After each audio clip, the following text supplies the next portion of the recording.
Isang mapagpalang araw po sa inyo, Kuya Bari. Ako nga po pala si Luna.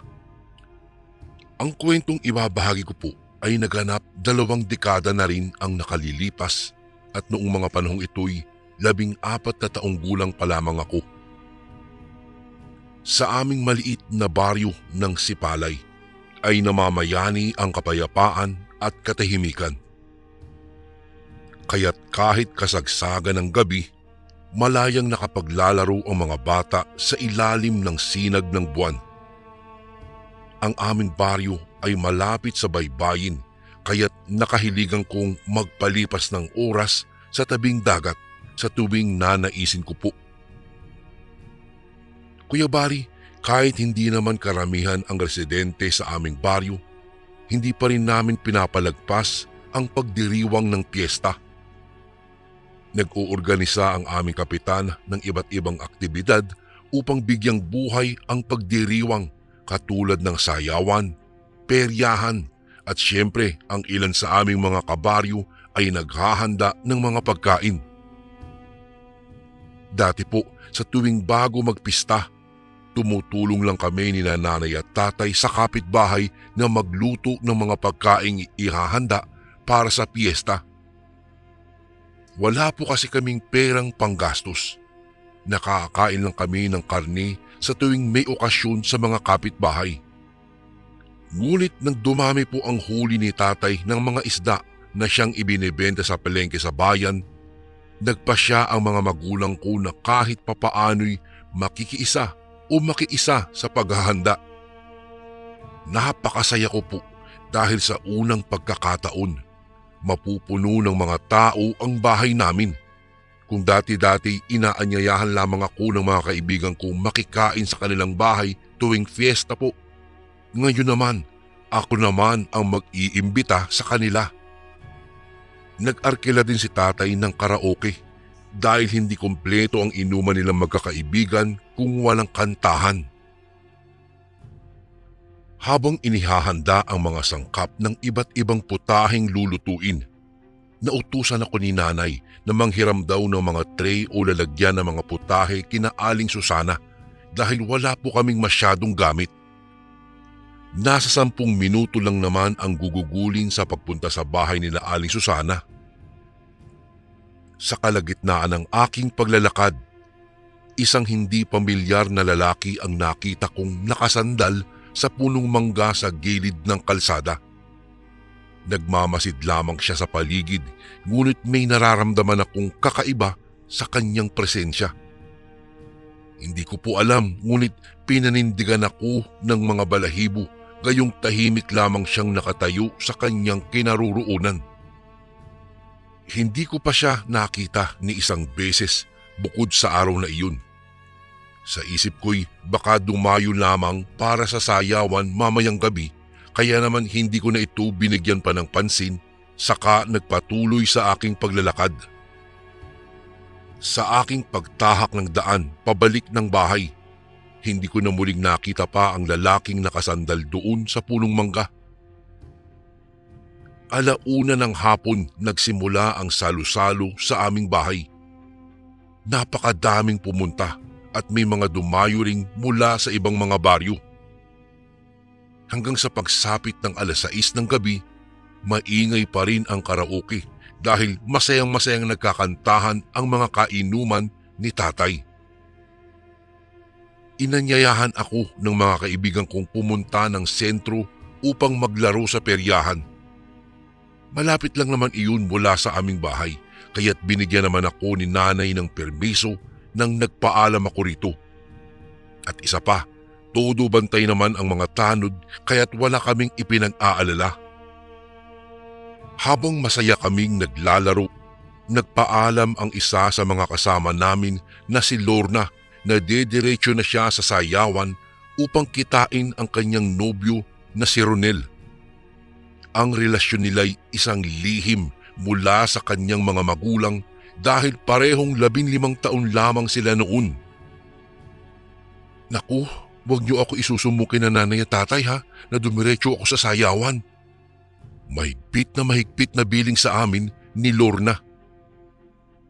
Dahil pinapahalagahan namin ang aming samahan, nangako kami ng aming iba pang mga kaibigan na hinding-hindi namin siya isusumbong, bagamat palagi kong payo noon kay Lorna na kung mas makakabuti, wag na muna siyang papasok ng relasyon. Ngunit sadyang matigas talaga ang ulo niya at dagdag pa ang kapusukang impluwensya ng kanyang nobyong si Ronel. O sige, basta't mag-iingat ka ha. Huwag kang papaabot ng hating gabi. Ito na lamang ang huling payo ko kay Lorna bago ang paghihiwalay ng aming mga landas.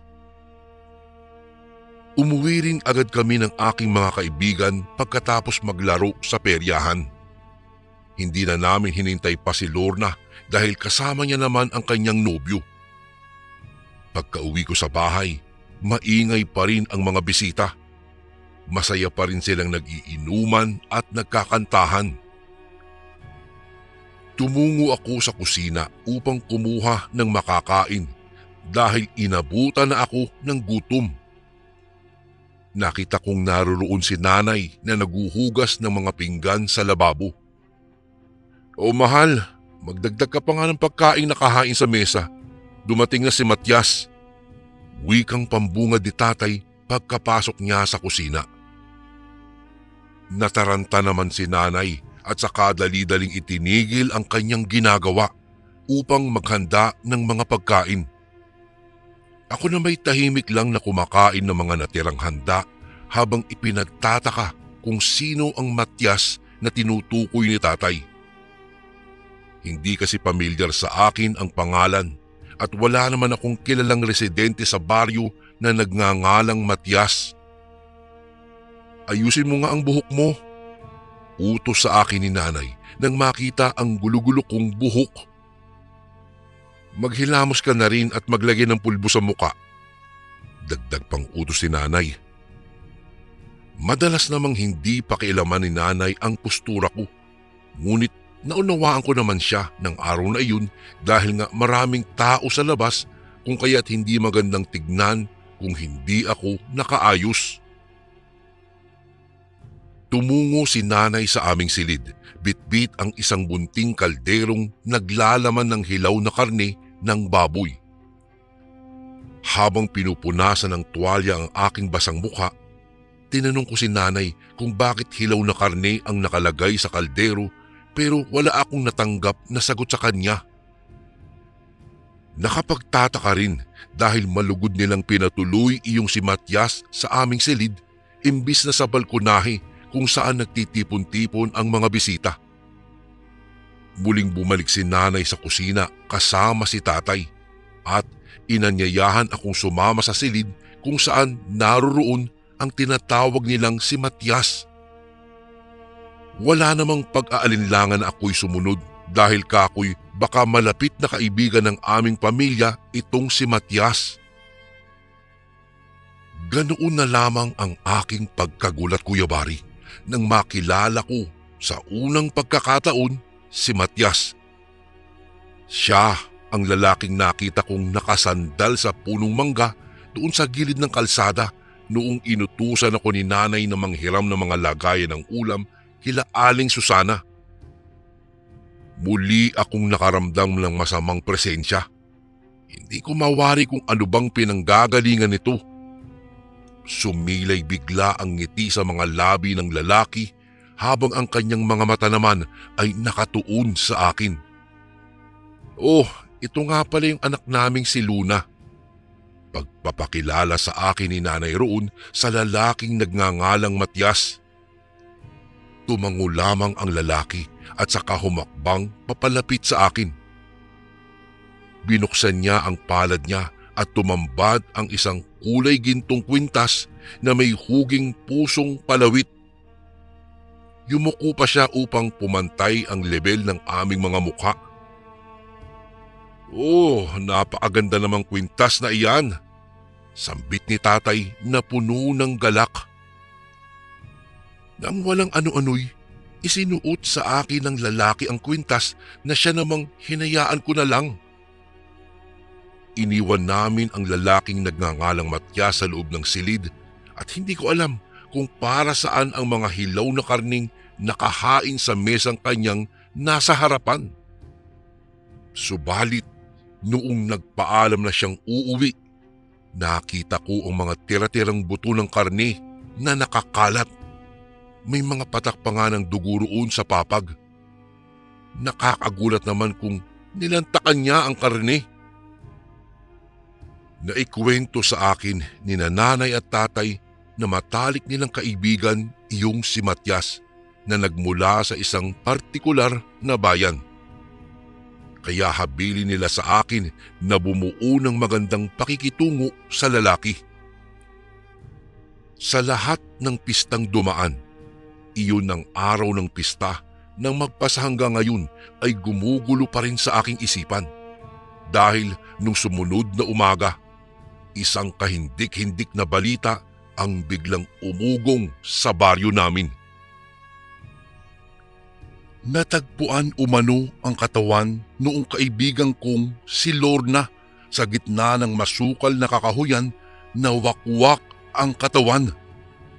Wala namang may ideya kung sino ang maaaring nasa likod ng insidenteng kanyang sinapit.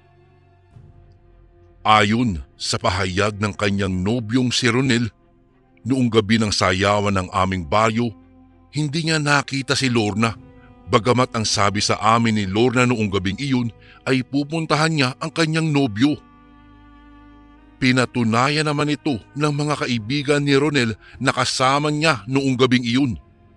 Sabay-sabay umano silang umuwi at saksi ang ilang residente sa baryo na nanatili sila sa sayawan bago umuwi. Ikinalungkot ko ang pagkawala ng kaibigan kong si Lorna.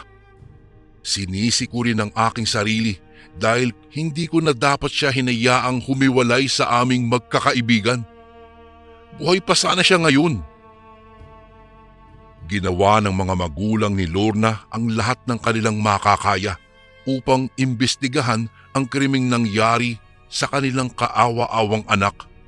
Subalit nabigo silang makahanap ng sagot sa kanilang mga katanungan ukol sa pagkamatay ng kanilang anak. 3 araw pagkatapos ng pagkawala ni Lorna, isa na namang nakakagulat na balita ang nagdala ng takot sa buong baryo. Isang dalaga na namang nagngangalang Analisa ang natagpuang wakwak ang katawan sa isang masukal na damuhan sa tabi ng kalsada ng magbubukang liwayway na. Lumantad ang isang residente sa aming baryo at isiniwalat ang kanyang nasaksihan bago mapabalitang nawawala ang nasabing dalaga. Ayon sa kanyang pahayag, 8:00 ng gabi noon nang masaksihan niya ang isang itim na asong may hindi pangkaraniwang hitsura na nanggaling daw sa masukal na damuhan. Bit-bit nito ang isang pirasong punit-punit na damit sa kanyang bibig. Ang tela ay kulay kahel na kapareho ng kulay ng damit na ayon sa mga magulang ng dalaga ay ang huling suot ng kanilang anak bago matagpuan ng katawan nitong wala ng buhay. Nakakapangilabot ang bawat pangyayari. Doon nagsimula ang tsismis sa aming baryo na may nananalasang aswang sa aming lugar. Pinaniniwalaan nilang ang aso na nakita ng lalaking tumayong testigo ay isang hindi ordinaryong aso lamang, kung hindi ay aswang na nagkukubli sa wangis ng hayop. Pumunta kami ni nanay at tatay sa lamay ni Analisa upang iparating ang aming pakikiramay sa naulila nitong pamilya. Nakita ko roon si Ronel na ilang araw ko ring hindi nakita magmula nang mawala ang kanyang nobyang si Lorna. Ni hindi rin ito bumisita sa burol ng aking kaibigan dahil sa labis na pagkadismaya sa kanya ng mga magulang ni Lorna nang mapag-alaman ang tungkol sa kanilang lihim na relasyon.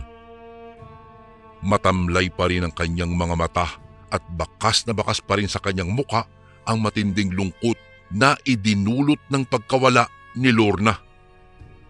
Nakaupo ito sa isa sa mga silyang nakahanay sa tapat ng kabaong. Habang abala sa pakikipag-usap sina nanay at tatay sa iba pang mga bisita, lumapit ako kay Ronel upang kamustahin ang kalagayan nito. Dapat hindi ko na lang siya inaya na makipagkita sa akin noong gabi ng pista. Hindi sana nangyari ang lahat. Sana rin nag-abala akong hanapin siya noong hindi siya dumating. Ang akala ko kasi hindi lang siya pinayagan ng mga magulang niya na pumunta sa sayawan. Naghihinagpis na wika ni Ronel habang ang mga titig niya'y nakatuon sa kawalan. Ramdam na ramdam ko sa tono ng kanyang pananalita ang labis na pagsisisi. Hindi mo naman kasalanan ng lahat, Ronel. Ang sabi nila, may gumagala-gala raw na aswang dito sa ating baryo. Mapanlin lang daw ang kanilang mga anyo dahil kaya nilang magbalat kayo bilang isang ordinaryong tao o hayop. Hindi talaga sila maiiwasan. Sambit ko naman kay Ronel. Tinapik-tapik ko na ang balikat ni Ronel bilang pagpalubag loob. Bumuntong hininga ito at humarap sa akin upang magpasalamat naman. Nang magtagpo ang aming mga mukha ay bumaling ang kanyang tingin sa kwintas na aking suot-suot. Saan mo nakuha ang kwintas na yan? Biglaan niyang tanong habang nakakunot ang mga noo na animoy may isang hiwagang nakabalot sa aking kwintas. Ito ba? Bigay sa akin to ni Mang Matias. Tugon ko naman kay Ronel. Tinanong naman ako ni Ronel kung sino ang Matias na tinutukoy ko. Sagot ko na may isang lalaking nakilala ko noong gabi ng pista na kinalaunan ay ipinakilala sa akin ni tatay at nanay bilang isang malapit na kaibigan nila. Bagamat may naiwan pa ring bakas na kuryosidad sa reaksyon ni Ronel, hindi na ito nagbitiw pa ng karagdagang mga katanungan at tinanguan na lamang ako. Noong makauwi kami sa bahay, nagwika si nanay. O bukas anak, bibisita rito si Matias, kaya't mag-ayos ka ng postura mo ha? Habilin sa akin ni nanay nang makauwi na nga kami. Magalang ko namang sinang-ayunan si nanay bago tumungo sa aking silid. Magmula noon Kuya Bari, naging madalas na ang pagbisita ng lalaking si Matias sa aming bahay. Palagi siyang may daladalang mga material na regalo para sa akin.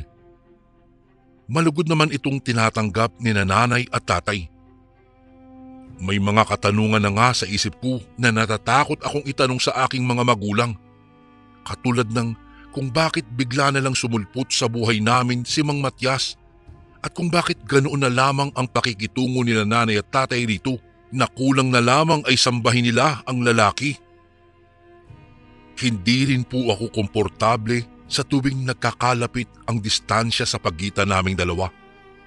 Sa tuwing nagkakadikit ang aming mga balat, pinaninindigan talaga ako ng balahibo. Isang araw, napaaga ang pagdating ng Mang Matias sa aming bahay. Hindi naman inaasahan ni nanay at tatay ang oras ng pagdating nito, kaya nakahilata pa nga ako noon sa aking higaan. Nang marinig ang pagtahol ng aso mula sa labas, sumilip si nanay sa siwang ng bahay namin na gawa lamang sa manipis na kahoy.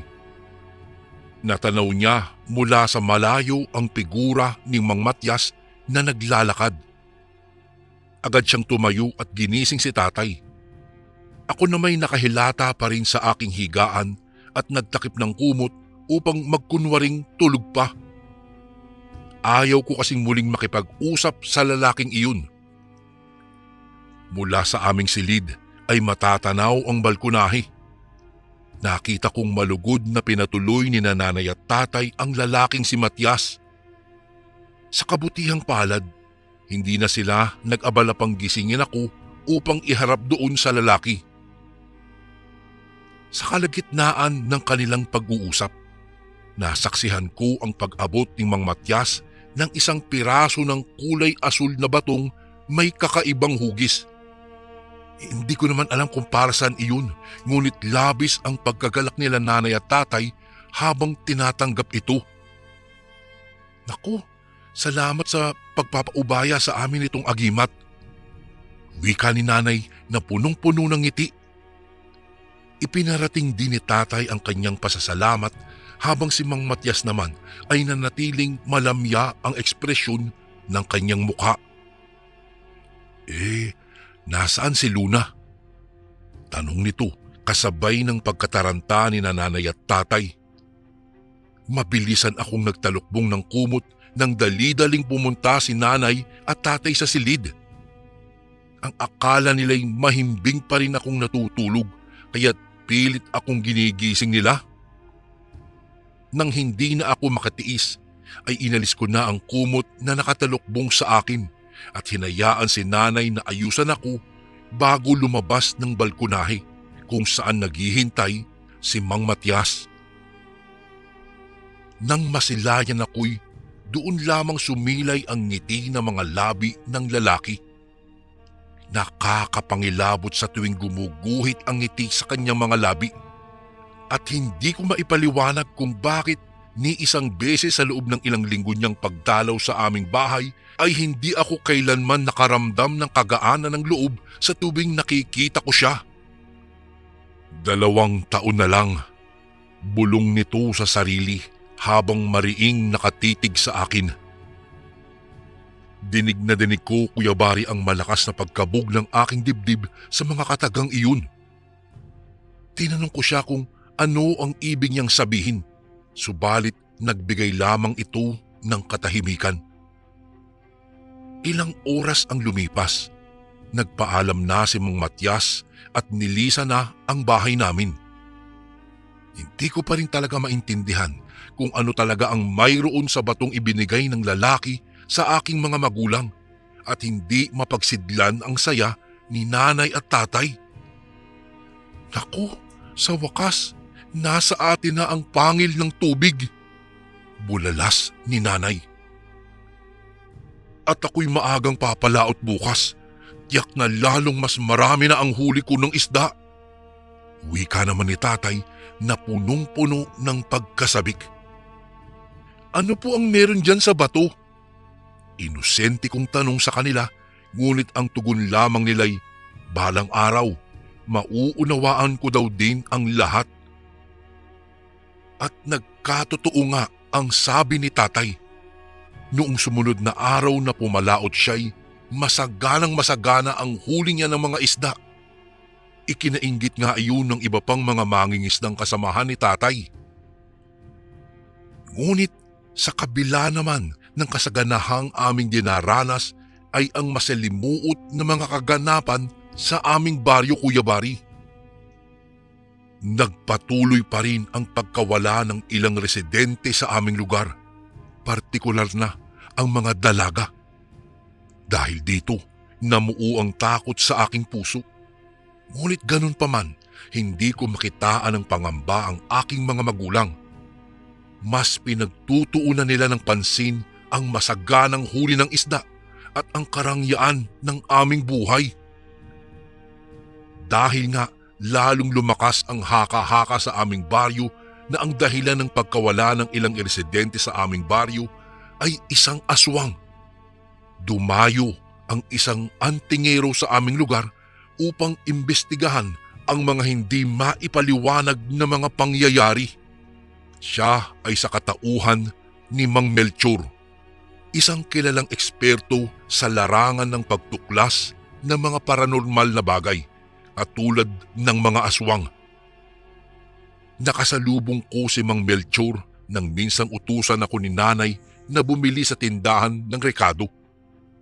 Tinawag ako nito't tinanong ang aking pangalan. Hindi naman ako nag-atubiling magpakilala sapagkat magaan naman ang kanyang presensya.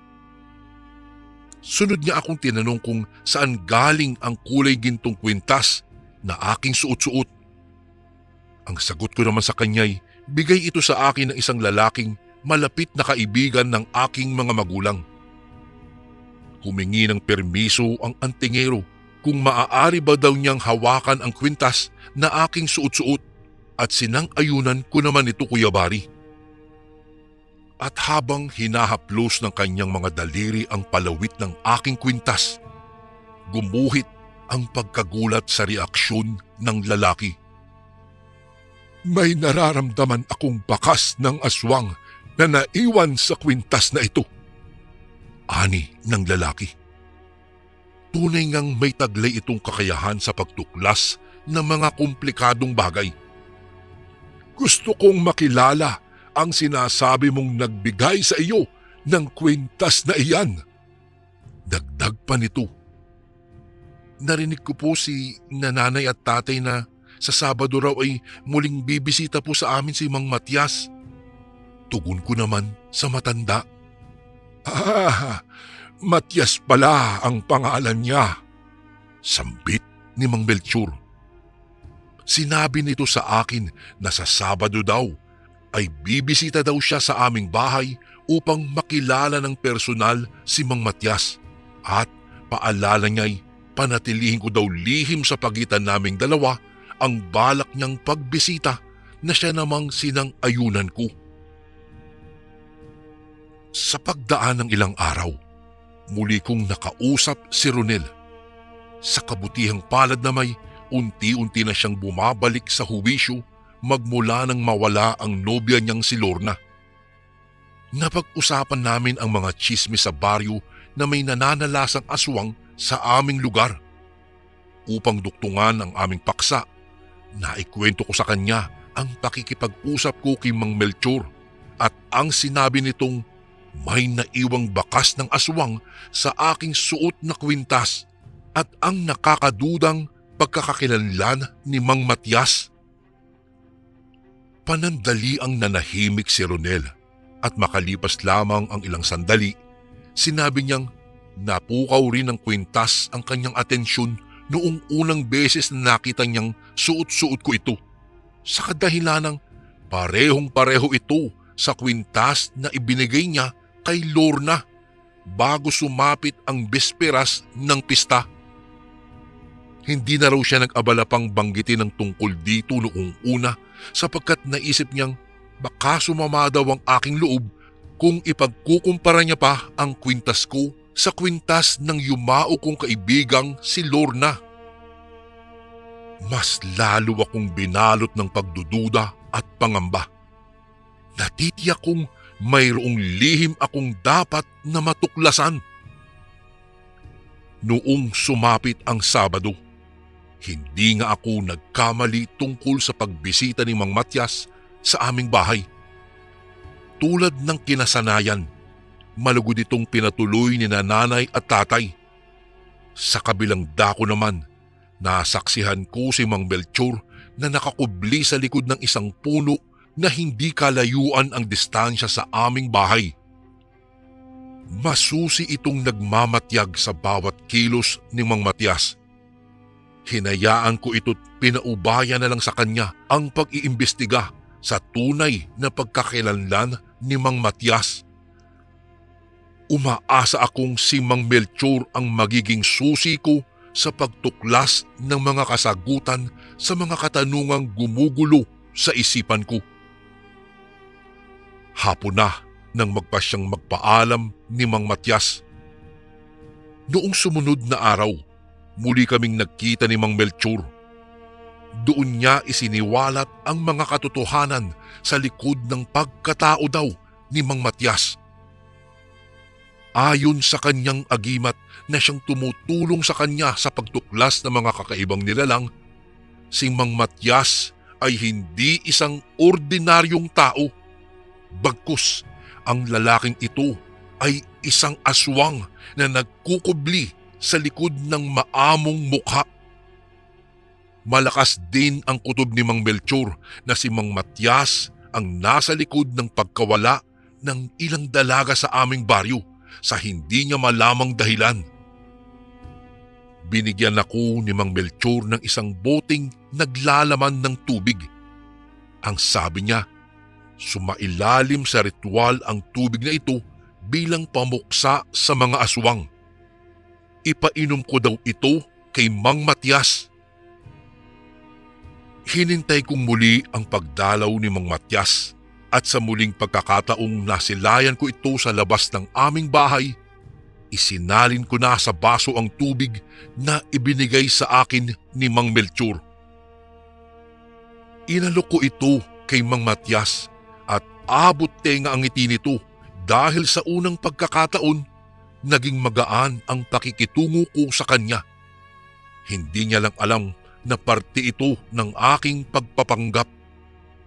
Malugod niyang ininom kaagad ang tubig upang pawiin ang kanyang pagkauhaw. Nang wala na ni isang patak ang natira sa baso, unti-unting nanghina ang katawan ni Mang Matias at naging itim ang dating masiglang kulay ng kanyang balat. Ang mga mata nito'y naging purong puti at ang kanyang katawan ay nagkaroon ng kaliskis. Nakakahilakbot ang hitsura nito. Noong mga sandaling iyon ay natiyak ko na isa siyang aswang. Agad namang rumisponde si nanay at tatay pero sa kabilang dako ay nagtatago lamang si Mang Melchor sa bakuran namin na hindi naman lingid sa aking kaalaman. Nang senyasan ko ito, lumabas ito sa kanyang pinagtataguan, bitbit ang isang lubid at iginapos ang mga kamay ng nanghihinang si Mang Matias na kinalaunan ay inagawa na ng buhay. Buong pagtataka naman ni nanay at tatay, ngunit pinaalalahanan ko silang ipaubaya ang mga kaganapan kay Mang Melchor. Sa tulong ni Mang Melchor, natugis ang aswang na kumikitil ng maraming buhay sa aming baryo. Sa pagwawakas ng pananala ni Mang Matias, ibinunyag sa akin ni nanay at tatay ang tunay na ugnayan nila sa isang aswang. Si Mang Matias ay isang aswang ng katubigan na nakilala ni tatay sa gitna ng kanyang pamamalaot. Ang aswang daw ay nagmamay-ari ng isang uri ng agimat na may kakayahang magdulot ng swerte sa mga mangingisda o ang pangil ng tubig.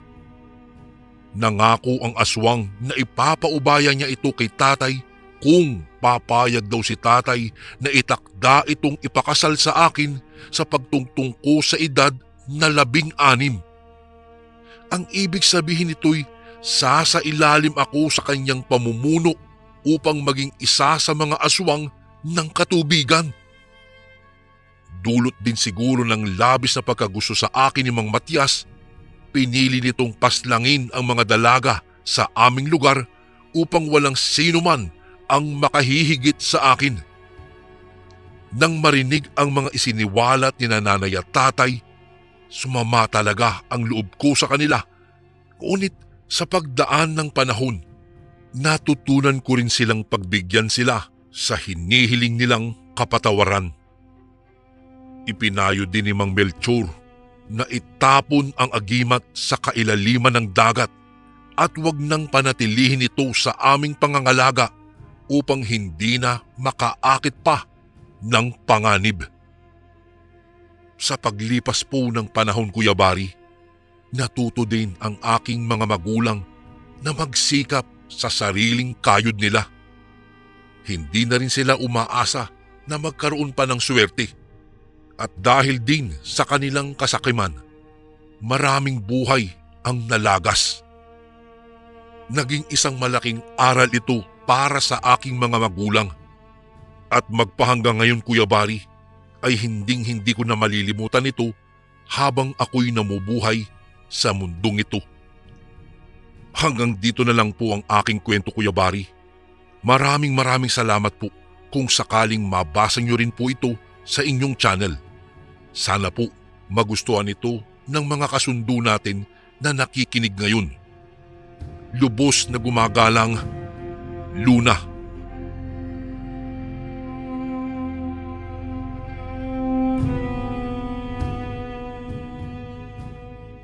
Isang mapagpalang araw po sa inyo, Kuya Bari. Tawagin niyo na lang po ako sa pangalang Edgar. Kuya Bari, kasalukuyan po nakatira po ako dito sa bayan ng Cotabato. Nais ko lang pong ibahagi sa inyo ang aking isang karanasan na hindi ko po malilimutan tungkol sa isang kababalaghan. Nangyari po ang karanasang ito, dekada 70.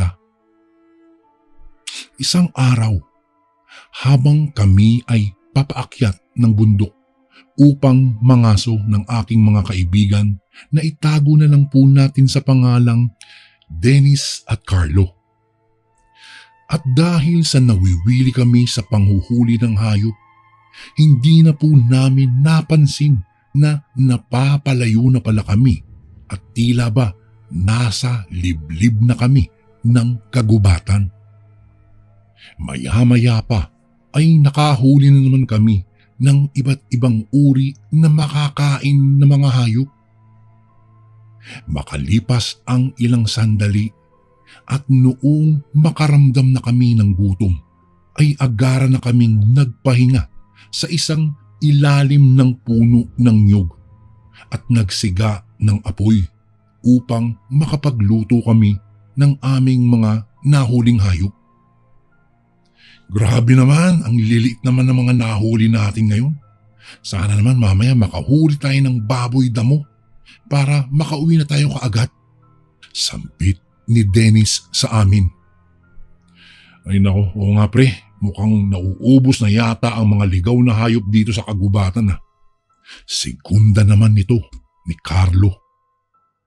Habang naghihintay kaming maluto ang mga kinatay naming hayop, ay naisipan kong magmasid-masid sa paligid. Nagbabaka sakaling makahuli ulit ako ng hayop at sanay sa pagkakataong iyon ay malaki-laki ng hayop na ang mahuli ko para naman makauwi na kami. Sa aking pag-iikot ay napansin kong tila may malapit na baboy sa kinaroroonan ko.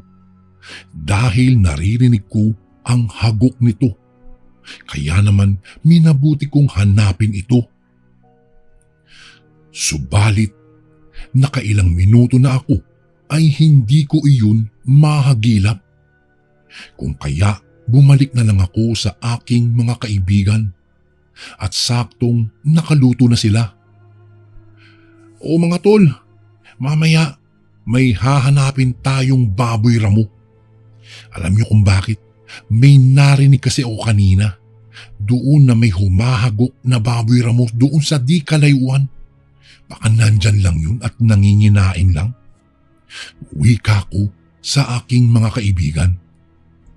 Sige tol, huhulihin natin yan para makauwi na tayo bago pa magdilim. Kakaunti pa lang kasi itong nahuli nating hayop eh. Tugon naman ni Dennis. Ay, saktong-sakto yan pare. Para naman malaki-laki na ang maiuwi natin. Segunda naman ito ni Carlo. Habang kumakain kami, napansin namin na papalapit ng papalapit ang naririnig kong hagok ng baboy ramo. Kung kaya't kinuha namin agad ang aming mga sibat upang kung sakaling dadaan ito sa malapit sa amin ay agad namin itong sisibating. Kaya nakiramdam muna kami hanggang sa tumigil na lang bigla ang paghagok nito. Kaya naisip namin na tila lumayo na ito at nagpatuloy na lang ulit kami sa aming pagkain. Matapos kaming kumain, ay sinubukan na naming hanapin ang baboy ramo. Noong hindi na namin iyon makita, ay nagpatuloy na lang kami sa paghanap ng iba pang hayop na maiuuwi namin para sa aming tahanan upang may pang-ulam kami kahit papaano. Makalipas lang ang ilang oras at dahil sa kakalakad namin ay inabutan na kami ng gabi sa kagubatan. Naku mga pare ko, magpahinga na muna tayo. Nananakit ng mga binti ko eh. Isa pa, tingnan mo gumagabi na. Saad ko sa kanila. O nga tol, mabuti pa nga. Dito na lang tayo muna magpalipas ng gabi. Kasi hindi na natin alam kung ano pa ang mangyayari sa atin kung magpapatuloy pa tayo sa paglalakad palabas ng gubat. Wika naman ni Carlo. Tama mga tol. Pero teka lang sandali lang, magpapadingas lang ako. Wika ko sa kanila. Kaagad naman kaming naghanap ng mga lumang kahoy upang magamit namin sa gabi. Dahil sa madilim na nga ang buong paligid ay tanging sinag lang ng apoy ang aming nakikita. Makalipas lang ang ilang oras at lumalim ang gabi, ay unti-unti kaming nakakarinig ng ingay na animoy may malapit na kabahayan sa aming kinaroroonan. Dahil sa hindi ko na maatim ang ingay, ay napagpasyahan namin na hanapin iyon. Gumawa na rin kami ng sulo para may pang-ilaw kami sa aming daraanan. Sa kakahanap namin ay napadpad kami sa parabang isang tribo na nababalutan ng kadiliman. Tanging ilaw lang ng mga apoy ang aming nakikita. Habang pinagmamasdan namin ang mga bahay na gawa sa mga anahaw, ay may mga nakikita kaming mga taong nagkakasiyahan at nagtatawanan habang pinalilibutan ang apoy. Naku tol, tingnan mo. Parang delikado Umalis na kaya tayo dito? Wika ko sa dalawa. Oo nga pre. Bumalik na lang tayo sa kinaroroonan natin kanina. Baka masasamang tao ang mga yan. Bulong sa akin ni Carlo. Habang itong si Dennis ay hindi naman nagsasalita at tahimik lang. Wala itong ginawa kung hindi ang magmasid lang sa mga taong nagkakasiyahan. Dahil sa hindi pa nakontento itong si Dennis, ay lumapit pa talaga ito ng bahagya. Kaagad naming siyang sinundan at inaya ng bumalik. Pre, umalis na tayo dito. Wika ko sa dalawa. Teka, sandali. Nakikita niyo ba yung tingnan niyo, yung nakasako malapit doon sa nagbabagang apoy? Tanong niya sa amin. Oo pre, bakit? Anong meron doon sa sakong yun? Tanong naman ni Carlo kay Dennis. Akmang sasagot na sana ang kaibigan ko. Subalit natigilan ito dahil isang matandang lalaki ang biglang nagsalita sa aming likuran. Anong ginagawa niyo rito? Wika ng matanda sa amin. Dahil sa nagulat kaming tatlo, kung kaya ni isa sa amin ay walang nakasagot sa matanda. At muling nagsalita ito. Uulitin ko. Ano ang ginagawa niyo dito sa aming lungga? At bakit nakamasid kayo dito? Ramdam na ramdam namin ang galit sa boses ng matanda. Kaya naman ay naglakas loob na akong magsalita. Manong, nangangaso lang po kami dito. Kaso po ay siguro po naligaw lang po kami at inabot po kami ng gabi dito.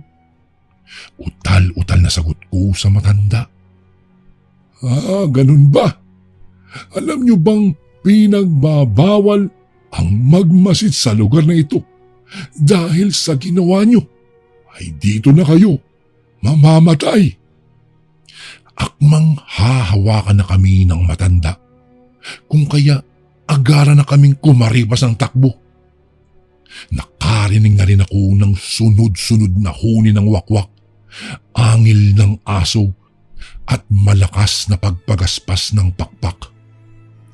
Halos mabaliw na ako sa kakatakbo at walang makita sa daanan pagkat napakadilim na.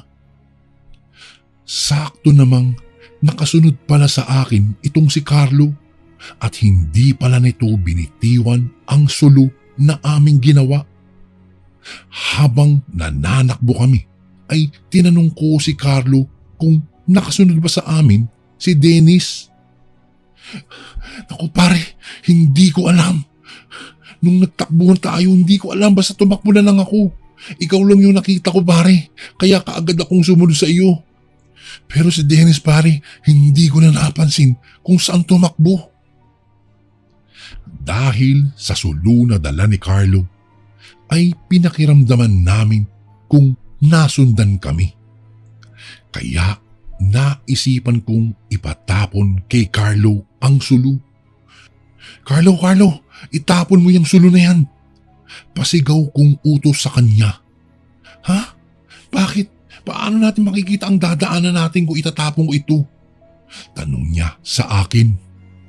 Basta, itapon mo na. Sumunod ka na lang sa akin. Napansin ko namang kaagad itinapon ni Carlo ang sulo at nakasunod lang ito sa akin. Makalipas lang ang ilang sandali ay nakatakas na kami sa humahabol sa amin. Naku, nasan kaya si Dennis? Baka hindi na yung makauwi ah. Anong sasabihin natin sa mga magulang niya? Pag-aalalang tanong ni Carlo. Naku pare, sa totoo lang di ko alam. Kabadong sagot ko. Maya-maya pa ay narinig namin ang isang sigaw na pamilyar sa amin. Kaya't napahinto kaming dalawa ni Carlo at lumingon sa aming likuran. Huwag kayong hihinto, Edgar! Carlo, bilisan niyong tumakbo. Huwag kayong magpapahuli. Sino yun? Teka, si Dennis yun, Edgar. Wika sa akin ni Carlo. Sandali kaming nagkubli at naghintay. Hinintay namin ang pagdaan ni Dennis. Noong maaninaga na namin ito, ay mabilis ko ng hinatak at mabilis na kaming kumaripas ng takbo. Dahil sa kakatakbo namin ay nakaramdam na ako ng panghihina. Kaya naman ay huminto muna kami sa pagtakbo. At sakto naman ay sa putikan ang aming nahintuan. Kaya kumuha kaagad ako ng putik para ipahid sa buong katawan namin. Sandali Edgar, anong ginagawa mo? Tanong ni Dennis sa akin. Basta, magpahid ka rin ng putik sa buong katawan mo para hindi tayo maamoy ng humahabol sa atin. Matapos kaming maglagay ng putik, ay minabuti namin na manatili na lang doon sa lugar na iyon upang hindi kami masundan ng mga humahabol sa amin. Maya-maya pa'y, habang nakakubli kami, ay may narinig na kaming mga angil ng hayop. Tila ay may inaamoy iyon sa paligid. At dahil sa takot ko, ay pumikit na lang ako. At noong dinilat ko ang aking mga mata, ay wala na akong naririnig na mga pag-angil ng hayop. Noong makumpirma naming wala na ang mga humahabol sa aming mga tao o sa tingin namin ay mga aswang, ay nilisan na namin ang kagubatan at umuwi na kami sa aming mga tahanan.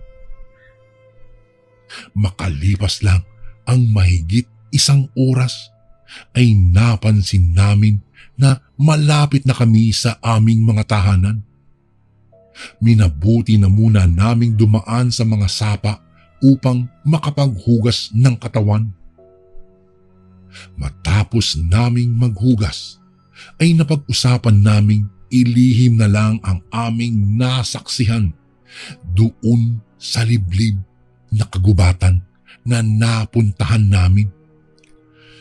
Tama tol, mas mabuti pa nga na huwag na natin paalam. Baka kasi pag nalaman yun ng mga kababaryo natin, may magtangkang pumunta dun doon sa lungga ng mga aswang. Baka mapahamak lang sila at hindi na sila makalabas doon. Tugon sa akin ni Dennis. Habang naglalakad na kami sa baryo namin, ay hindi ko maiwasang maluha dahil sa muntik na kaming mamatay. Ang buong akala ko talaga'y katapusan na namin kanina. Matapos nga ang pangyayaring iyon, Kuya Bari, ay ilang linggo na kaming na-trauma at ilang araw ko ring napapanaginipan ang nangyari sa amin. Ngunit lumipas ang panahon ay unti-unti ko nang nalimutan ang lahat ng nangyari sa aming magkakaibigan. Kaya simula po noon ay hindi na ako nagtangkapang mga sumuli. Sa halip ay nanguha na lang ako ng isda at iba pang mga lamang tubig na pwedeng maiulam. Kuya Bari, hanggang dito na lang po ang aking kwento. Maraming salamat po. Lubos na gumagalang, Edgar.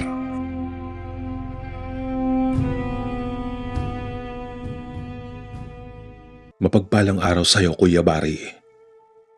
Tawagin niyo na lang po ako sa pangalang James. Kasalukuyan akong nakatira dito sa lugar ng Bacolod. Nais ko lamang ibahagi sa inyo ang aking karanasan tungkol sa kababalagan. Siya nga pala, Kuya Bari. Nangyari ang karanasan kong ito dekada 90. Hindi ko na lamang babanggitin kung saan dito sa Bacolod nangyari ang aking karanasang ito. Isang araw noon, habang tinutulungan ko ang aking ina sa paglalaba, ay sakto naman na dumating itong kaibigan na tawagin na lamang natin sa pangalang Ken. O Ken, ikaw pala. Anong sa atin at napasyal ka? Tanong ko sa kanya nang makalapit ito sa akin. May lalakarin ka ba ngayon, par? Kung wala pa, baka naman pwede tayong mamiesta sa kalapit baryo. Anya nito sa akin. Kailan naman yan? Tanong ko dito. Ngayon sana kung wala kang ginagawa. Naku, wrong timing ka, Ken. Tinutulungan kong maglabas si mama ngayon eh. Sagot ko dito. Kahit mamaya na lang par pagkatapos niyong maglaba. Pwede pa naman mamaya eh. Saad nito. Sige tol, balikan mo na lang ako dito sa bahay mamayang hapon. Saad ko sa kanya. Ayos. Sige. Mamaya na lang James, uwi na muna ako ha. Wika ng kaibigan ko sa masayang boses. Kung kaya tumango ako at sinabihan siyang mag-iingat sa pag-uwi. Nang makaalis na si Kenny, agad naman akong bumalik sa paglalaba. Nay, pwede ho ba akong sumama sa kaibigan ko mamayang hapon? Mamimiesta lang ho kami sa kalapit baryo. Pagpapaalam ko sa aking ina. Ganon ba? O siya, sige, pagtapos natin dito, pwede na kayong umalis ni Ken. Sagot nito sa akin.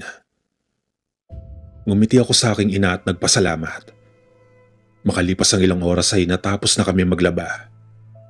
Subalit dahil sa marami kaming nilabhang damit, kaya naman imbis na magpahinga lang ako ng sandali, ay hindi ko na malayang nakatulog na pala ako. At umaga na nga ako ng magising. Dahil sa umaga na ay kaagad akong bumangon upang magkape. Maya-maya pa ay nakita ko si Ken na naglakad papunta sa bahay namin. O James, anong nangyarit ba't hindi ka nagparamdam kagabi? Kunot noong tanong nito. Nako Ken, pasensya na. Naku, nasobran yata ako sa pagod kahapon tol. Kaya nakatulog ako. Pasensya na Ken, babawi na lang ako sa iyo sa susunod. Wika ko't nang hihingi ng paumanhin. Naku, tapos na yung piyesta na pupuntahan natin kagabi. Sige tol, pangako mo yan ha. Babawi ka sa susunod.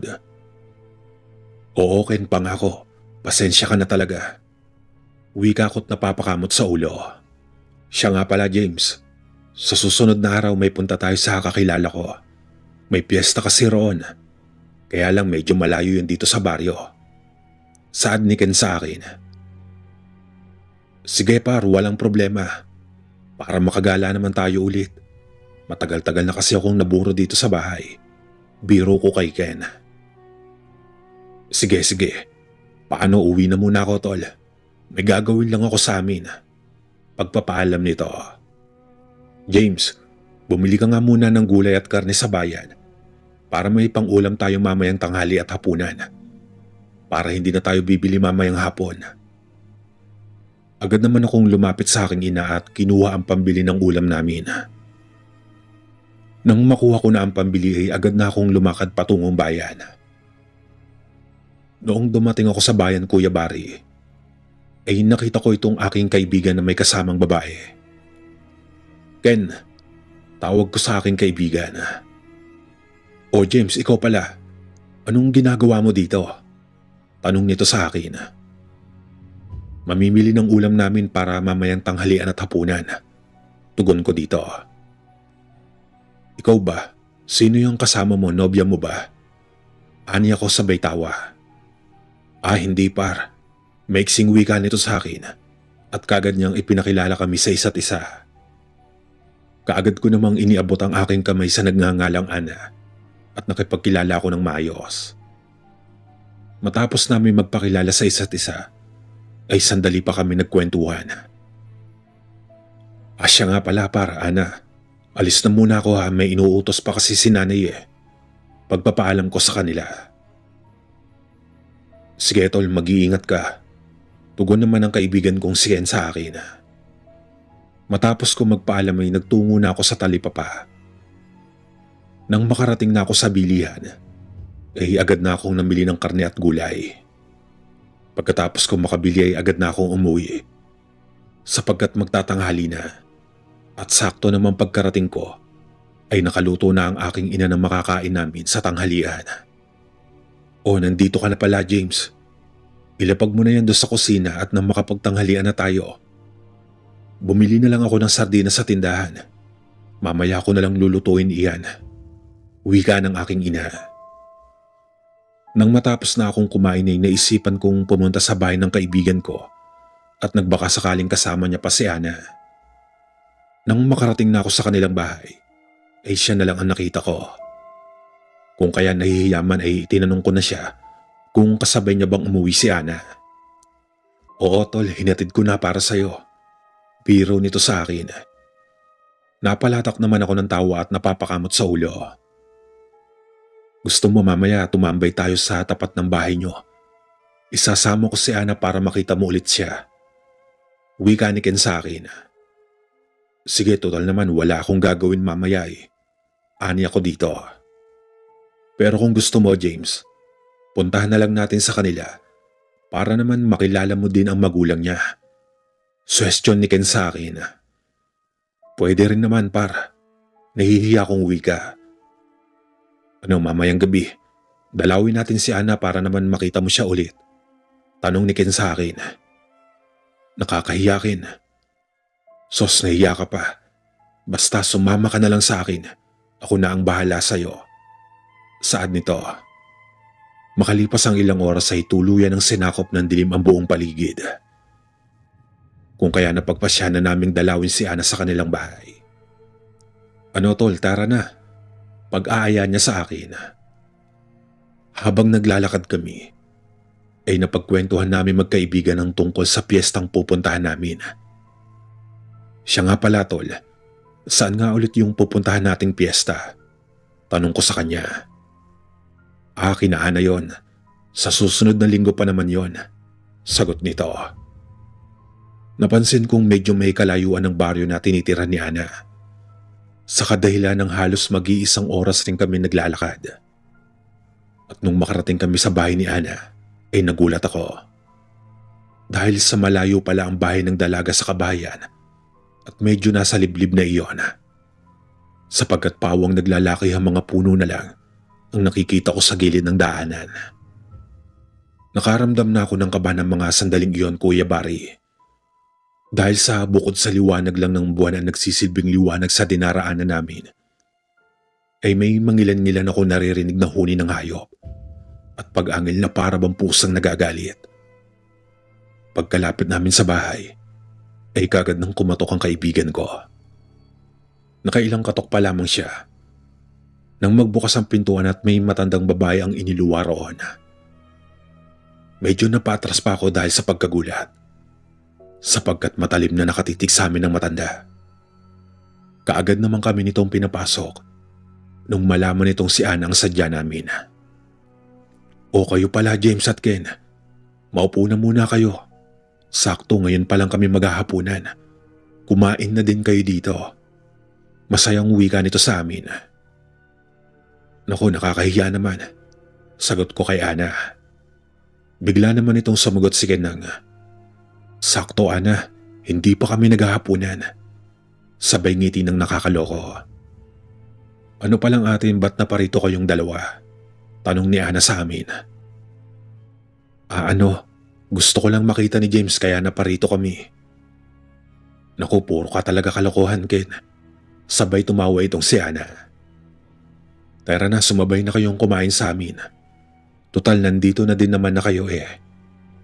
Nang kumakain na nga kami, at nang matapos na ang aming sadya ay kaagad na kaming umuwi at may pabaong pa si Ana na crispy pata. Habang naglalakad kami pa uwi, ay napag-usapan namin yon tungkol sa pinadala sa amin ni Ana na crispy pata. Par, siguro si Ana ang nagluto ng crispy pata na yan, no? Uwi ka ko kay Ken. Oo nga, James. Doon na lang sana natin to sa inyo kainin, James. Sige, Ken. Nang makauwi kami ay agad naming tinikman ng crispy pata. Agad din naman akong kumuha ng toyo at suka at pinigaan ko na din ng kalamansi ang ginawang sausawan. Matapos kong igayak ang sausawan, ay agad-agad akong kumuha ng panghiwa. Nang mahiwaan ko ang crispy pata, ay sinawsaw ko agad ito dahil sa kumuha muna ako ng tubig upang may panulak sa kakainin. Kaya naiwan kong nakababad ang hiniwa. Pero maya-maya pa ay bigla na lang sumikaw si Ken. At dahil sa pagkagulat ko ay agad kaming tumakbo ng aking ina patungo kay Ken. Hanggang sa makita namin si Ken na putlang-putla ang mukha nito sa tako. O Ken, bakit anong nangyari sa'yo at nagsisisigaw ka dyan? Tignan mo yung crispy pata. Bakit ganyan at bakit unti-unting bumabaho yan? Nang makita namin ay nagulat kami. Dahil sa nangitim ang naiwan kong nakababad sa sausawan at naging karne ng tao. Umaalingasaw na rin ang napakabaho nito. Kung kaya agad namin iyong itinapon dahil sa hindi na namin kayang tiisin ang amoy nito sa aming bahay. Kinabukasan ay agad naming pinuntahan ang bahay nila Ana. Ngunit nang dumating kami sa lugar, ay ni isang bahay ay wala kaming nakita doon. Kaya mas pinili na lang namin ang umuwi upang mapag-isipan ang nangyari sa amin at kung saan namin hahanapin si Ana. Dahil hindi namin makita, ay pinahanap pa namin si Ana sa mga pulis. Pero wala na din pala ang paghahanap dahil ni anino ni Ana ay hindi na namin nakita. Hanggang dito na lang po, Kuya Barry. Sana'y mapili mo ang aking kwentong ito upang mapakinggan ng maraming nakikinig sa inyong channel ang aking karanasan. Muli ay maraming salamat po sa inyong lahat.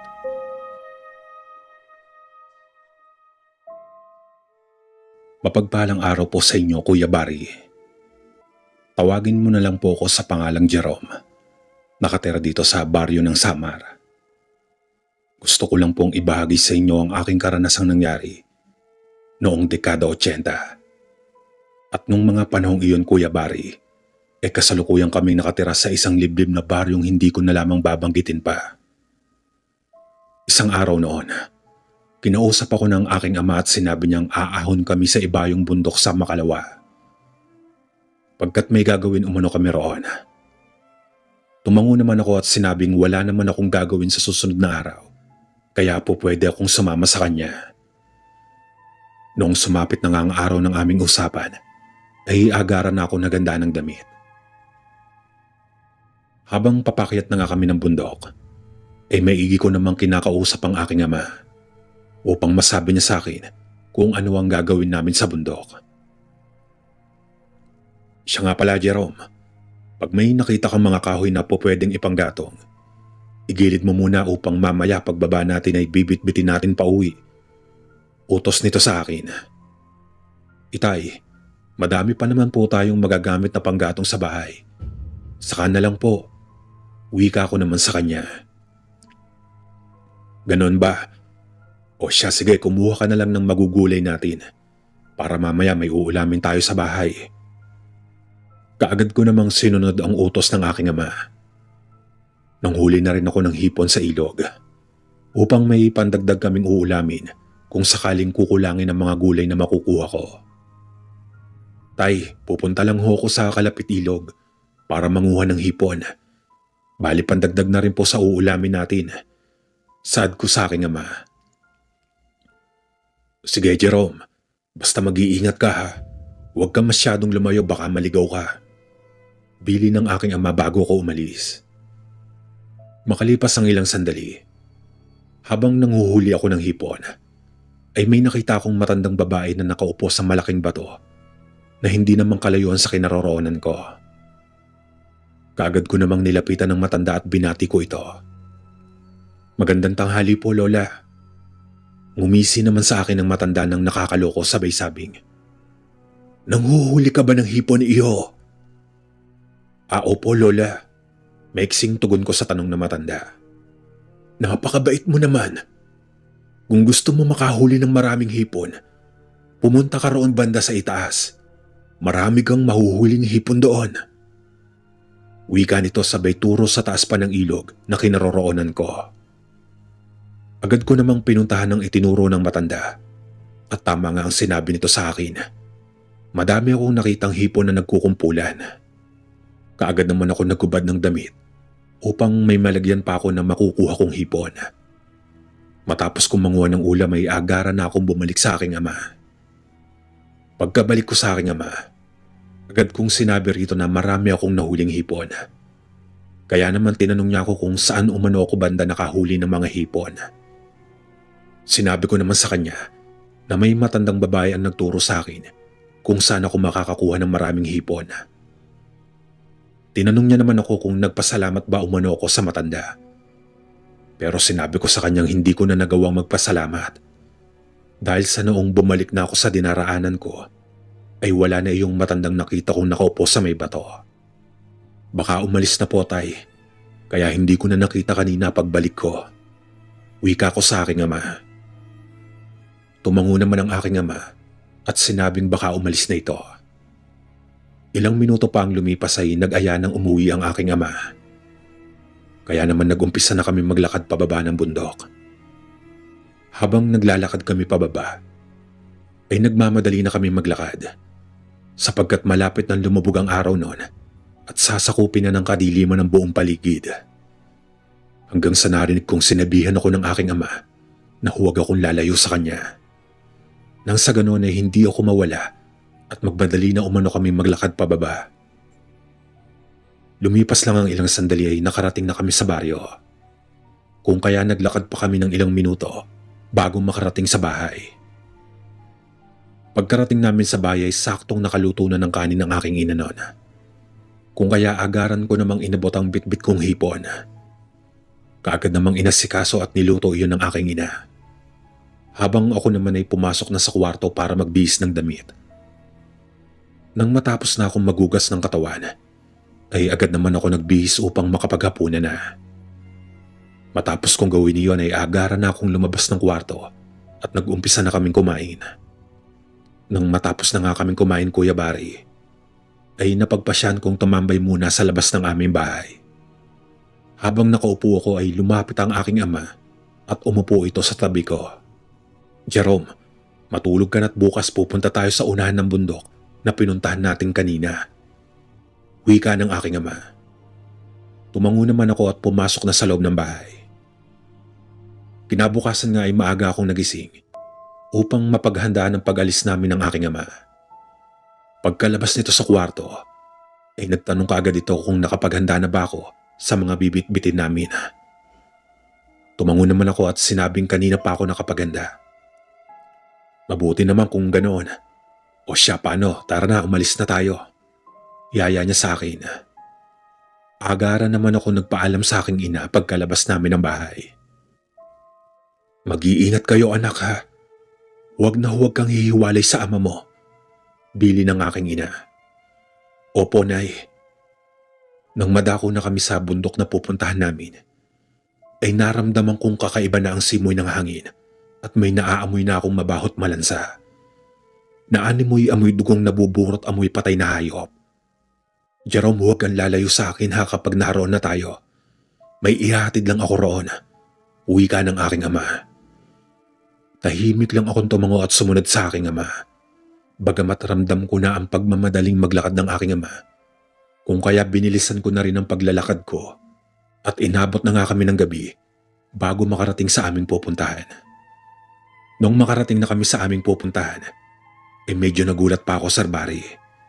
Kasi hindi ko akalaing may baryo palang nakatago sa liblib na bundok. Pero napansin kong kakaiba ang tingin ng ibang tao sa amin. Jerome, dito ka sa unahan ko. Dumiretso ka na lang sa dulong bahay. Utos sa akin ng aking ama. Nang makarating na nga kami sa dulong bahay ay kaagad namang may sumalubong sa aming isang lalaki. Pasok, huwag nang lilingon pa. Utos ng matandang lalaki. Pagkapasok namin sa bahay ng matanda, ay sinabi ng aking ama na maupo na muna ako at mag-uusap lamang sila ng matanda. Agad naman akong iniwan ng aking ama at tumungo ito sa likod bahay. Maya-maya pa ay nakabalik na nga ang aking ama. Anak, sasama ka ba sa akin o magpapaiwan ka na lang dito? May kukunin lang ako doon sa unahan sandali. Bungad na tanong ng aking ama. Sasama ho ako, tay. Kinakabahan kong sagot at agaran ng lumapit sa aking ama. Habang naglalakad na kami ay nagulat ako dahil sa biglang may humawak sa akin mula sa likuran at sinubukang hablutin patungo sa masukal na gubat. Tay, tulong! Tay, tulong! Paghingi ko ng tulong sa aking ama. Agad naman akong nakita ng aking ama habang kinakagat ng isang mabangis na asong may mga nagbabagang mata ang laylayan ng short ko. Demonyo kang aswang ka! Bitiwan mo yung anak ko! Sigaw ng aking ama at agarang sinunggaban ng nilalang. Nang maabutan niya ang aswang, ay kaagad niya naman itong tinaga sa likod at humiyaw iyon ng napakalakas na naging dahilan upang maluha ako sa takot. Kasabay ng hiyaw ay nagpagulong-gulong naman ito sa damuhan dahilan upang hindi na ito makita ng aking ama. Kaagad naman akong binuhat ng aking ama at patakbong bumalik sa bahay na pinuntahan namin kanina. Nang makabalik na kami, ay agad namang ginamot ang mga sugat kong natamo mula sa pagkakahatak sa akin ng aswang. At doon nga ay nalaman kong albularyo pala iyong matandang pinuntahan namin. Tay, umuwi na po tayo. Pag-aaya kong wika sa aking ama. Hindi pa pwede, anak. Mahirap umuwi ngayon lalo't madilim na sa labas. Tugon niya naman sa akin. Maya-maya pa ay may kumatok ng mga kalalakihan sa bahay na aming kinaroroonan. Agad naman itong pinagbuksan ng pinto ng matanda at hinarap ang mga tao sa labas. Anong nangyari sa bisita mo, tatang? Nanlilisik ang mga matang tanong ng lalaki sa labas. Yung anak ko, hinablot ng aswang kanina doon sa liblib na lugar. Sagot ng aking ama nang makalapit na siya sa pintuan. Ganoon ba? Kami na ang bahalang tumugis sa aswang na yon. Tugon ng lalaki sa aking ama. Pasensya ka na, iho. Huwag ka na mag-alala at kami na ang bahala sa aswang na nagtangka sa buhay niyo ng anak mo. Sambit ng matanda. Kinabukasan nga'y pagsikat pa lang ng araw, ay agaran na kaming umuwi ng aking ama upang hindi kami abutan ng dilim sa pag-uwi. Pagkarating namin sa bahay, ay doon na naikwento ng aking ama sa akin ng lahat na yung baryong pinasukan pala namin ay baryo iyon ng mga aswang. Subalit ang matandang si Tatang Kaloy ay isang albularyong aswang umano. Minsan na itong iniligtas ng aking ama sa gitna ng bundok kung kaya naging kaibigan niya na ito at kaya kami umahon roon ay may ipinasuyo ang matanda sa aking ama na dalhin roon sa kanyang tirahan. Simula nga po noon, Kuya Barry, ay hindi na ako muli pang sumasama sa aking ama sa tuwing may ipinapasuyong gamit ang matandang albularyong aswang na dalhin ng aking ama sa tinitirahan nitong nakatagong baryo sa bundok. Hanggang dito na lang po ang aking kwento. Maraming salamat. And again, maraming salamat po mga kasundo. Don't forget to subscribe And i-click nyo lang po yung bell na button para updated po kayo sa mga upcoming videos namin na paparating. Maraming salamat po ulit. God bless and ingat po lagi dyan. Ito po si Kuya Bari at ako ang Sundo.